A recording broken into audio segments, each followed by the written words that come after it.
Dakota here for another video, and today I'm going to be reviewing my 2005 tuned Legacy GT. So getting into things first, this car is basically a WRX in a fancy suit is what I like to call it, because it has the 2.5 liter boxer engine and it's turbocharged. You can get the Legacy as a regular boxer engine, but the GT is the turbocharged one, and if you get really lucky, you can get yourself a Spec B. So that's a really cool car. These cars come with a automatic or a 5-speed manual transmission, but if you get the Spec B, you get the 6-speed manual, so that's what a lot of people try to go for. Just the Spec Bs are a little rare.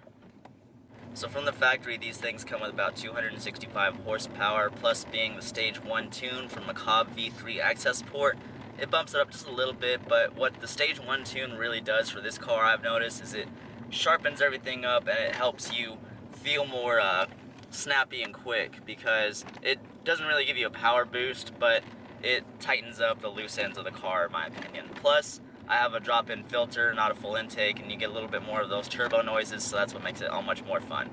Also, another thing I really like about this car is that since this car is so overlooked, you can pick one of these up for a really cheap price compared to a WRX or a WRX STI. For example, for me, I've been wanting a Subaru for quite a long time, and I really wanted a WRX, and especially an STI, but I don't have that kind of money. So, that being said, I picked this Legacy GT up with a rebuilt motor, brand new turbo, for $3,200, and that is a really good deal for something that's all-wheel drive, turbocharged, and a awesome daily. So with all the great things with this car, there's going to be a few things that are not so good about it. So a few things after owning this car for a while that I've noticed is that I drive in Austin, so there's a lot of traffic. That being said, the stock top mount intercooler, when you're driving at speed, it's great, it's pretty efficient. However, when you're just in bumper to bumper, it can get heat soaked pretty fast, so you notice your intake temperature is rising really fast. So I would recommend, if you were to buy this car, to get either a front mount or at least an upgraded top mount intercooler. Plus, so a few things that I've had go wrong with this car recently is that the turbo return line, or one of the lines from the turbo, is leaking from the O-ring, and it's just a little O-ring, but it drips right onto the exhaust manifold, so you just get a big smell of oil whenever you're driving. So currently my car smells just completely like oil, but you know, it's not a crazy fix, it's just really inconvenient. So besides these things basically being sleeper cars, they also look pretty cool. To me, the front end of this car really does remind me of like a Hawkeye WRX or STIs. They got that kind of vibe going on from it, so it looks really good.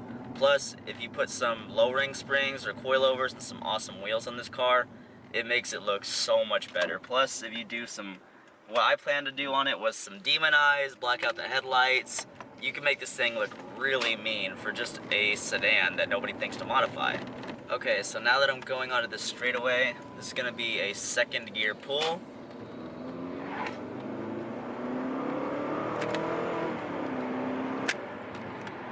So this car is so much fun to drive, honestly. I just go around everywhere hitting boost, and it just picks up and goes every single time. The only thing I guess I noticed about it is that the turbo, even on stock tune, you have to wait until about 3,000 RPM, so it has a little bit of turbo lag, but that's okay. It's still a blast to drive.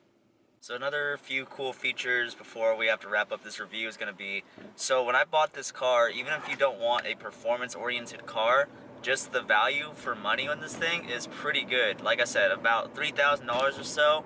Mine runs pretty good. And then I got, this isn't even the top of the line model, it comes with leather and everything like that, but I have dual climate control, a great sound system, I have, let's see, automatic windows, automatic locks, everything like that, and my favorite part, as you all know, heated seats. So I think that's going to go ahead and wrap up my review of this car, guys. I really hope if you're looking into buying one of these, you go ahead and pick one up. They are a blast to drive, and don't let maintenance scare you away. I just did spark plugs and coils on this car without lifting the engine, so you can do it. Don't be shy. You'll be just fine. But again, if you're looking into buying one of these, great platform, great price, wonderful car to modify, so hurry up and go get one if you can find one.